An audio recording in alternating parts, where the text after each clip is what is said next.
Technical Bangla YouTube চ্যানেলে আপনাদের সবাইকে স্বাগতম।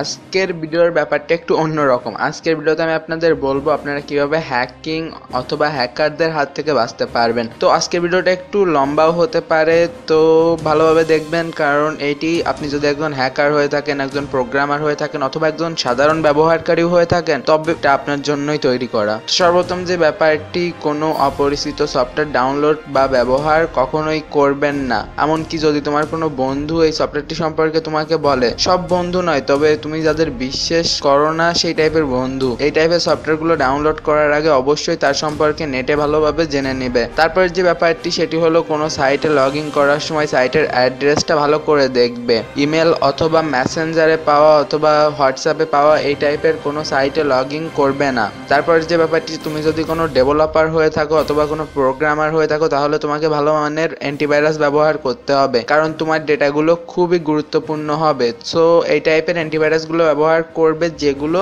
অনেক সিকিউর, এবং পারলে পেইড অ্যান্টিভাইরাসগুলো কিনবে এবং রেগুলার এগুলোকে আপডেট করবে। এবং তারপরে যে ব্যাপারটি সেটি হলো পাসওয়ার্ড সবসময় 12 থেকে 10 অঙ্কের ভিতর ব্যবহার করবে, এবং পাসওয়ার্ডগুলো কখনোই শুধুমাত্র সংখ্যা ব্যবহার করে বানাবে না, আর কখনো নিজের ফোন নাম্বার তো ব্যবহার করবেই না পাসওয়ার্ডে। সবসময় এই টাইপের পাসওয়ার্ডগুলো ব্যবহার করবে যেগুলো একটু ইউনিক হবে, যেগুলো কেউ চিন্তাও করতে পারে না। হ্যাকাররা তোমার পাসওয়ার্ডটাকে খুব সহজেই জেনে নিতে পারে, তার বেশ কিছু সিস্টেম রয়েছে। সেই সিস্টেমগুলো ব্যবহার করে হ্যাকাররা তোমার পাসওয়ার্ডগুলো জেনে গিয়ে তোমার আইডি অ্যাকাউন্টগুলো খুব সহজে হ্যাক করে নিতে পারে। আর যত বড় পারো তত বেশি পাসওয়ার্ড ব্যবহার করবে, আর সবসময় শব্দ, অক্ষর এবং সিম্বল একসাথে মিশিয়ে পাসওয়ার্ড তৈরি করবে। আর ডিকশনারি থেকে পাওয়া কোনো শব্দ ব্যবহার করবে না। এই টাইপের কিছু ওয়ার্ড ব্যবহার করবে যেগুলো তুমি ছাড়া আর কেউ চিন্তাও করতে পারে না। আর সর্বশেষ যে ব্যাপারটি সেটা হলো অপরিচিত সাইটে লগ ইন করবে না কখনো। যে ওয়েবসাইটগুলো মনে করবে ট্রাস্টেড না, যেমন ফেসবুকে অটো লাইকের কিছু ওয়েবসাইট থাকে, তারপর পর্নোগ্রাফির কিছু ওয়েবসাইট থাকে, তো এই সাইটগুলো তো ভুলেও কখনোই ওপেন করবে না। আর ওপেন করলেও লগ ইন করার কোনো দরকার নেই, সেগুলো তোমাদের হাতে। তো এই টাইপের কাজগুলো থেকে বিরত থাকলে তুমি কিছুটাই সুরক্ষিত থাকতে পারবে। আর হ্যাকিং এর ক্ষেত্রে সব থেকে বড় যে ব্যাপার সেটা হলো সোশ্যাল ইঞ্জিনিয়ারিং। হ্যাকাররা কোনো না কোনো ভাবে তোমাকে তাদের ফাঁদে ফাঁসাবে এবং তোমার সকল ইনফরমেশন এবং সকল গুরুত্বপূর্ণ তথ্যগুলো চুরি হয়ে যেতে পারে। সো সবসময় ভালো থাকবে এবং ভালো ভালো ওয়েবসাইট ব্যবহার করবে। আনট্রাস্টেড ওয়েবসাইট ব্যবহার করার কোনো দরকার নেই। আর ক্র্যাক অ্যাপ তো কখনোই ব্যবহার করবে না, সবসময় জেনুইন ভার্সনটা ব্যবহার করবে।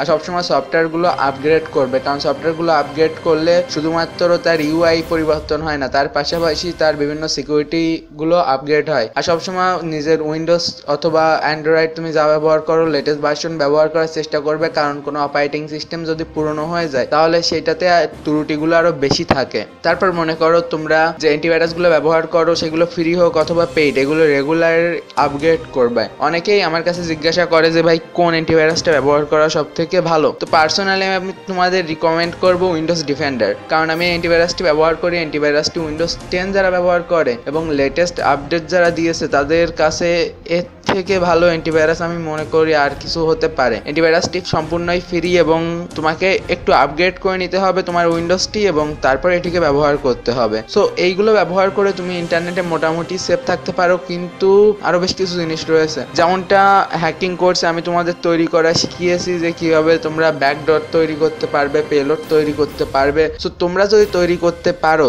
তো অন্যরাও তৈরি করতে হয়তো পারে। তো এই টাইপের লোক যারা রয়েছে তাদের কাছ থেকে অ্যাপ্লিকেশনগুলো ব্যবহার করার আগে একটু ভালো করে দেখে নিবে যে অ্যাপ্লিকেশনগুলো ঠিকঠাক কিনা, এবং আনট্রাস্টেড অ্যাপ্লিকেশনগুলো ব্যবহার না করাই ভালো। আর কোনো বন্ধুর কাছ থেকে কোনো সফটওয়্যার না নেওয়াই ভালো, সরাসরি গুগল প্লে স্টোর থেকেই ডাউনলোড করবে। এবং যারা কম্পিউটার ব্যবহার করে তারা অফিসিয়াল যে ওয়েবসাইটগুলো থাকে সফটওয়্যার নির্মাতা কোম্পানিদের, সেগুলো থেকে ডাউনলোড করবে। তো এইগুলো করলে তোমরা মোটামুটি সেফ থাকবে। এরপরেও আরও বেশ কিছু জিনিস রয়েছে, যেমন নিজের কম্পিউটারে ভাইরাস আছে কিনা সেইগুলো মাঝে মধ্যে স্ক্যান করা, তারপর অন্য যে কাউকে নিজের কম্পিউটারটি ব্যবহার না করতে দেয়া, তারপর সাইবার ক্যাফেতে ইন্টারনেট ব্যবহার করলে ইন্টিগো মোড ব্যবহার করে ওয়েবসাইটগুলো ব্রাউজ করা এবং অন্যের মোবাইল অথবা ফোনে নিজের পাসওয়ার্ড অথবা ইমেল কখনোই প্রবেশ করবেন না। এগুলো করলে তোমরা খুবই সহজে হ্যাকারদের শিকার হতে পারো। তো যেহেতু তোমরা ইথিক্যাল হ্যাকিং শিখছো এবং তোমরা সাইবার সিকিউরিটির দিকে অনেক মনোযোগ দিচ্ছ,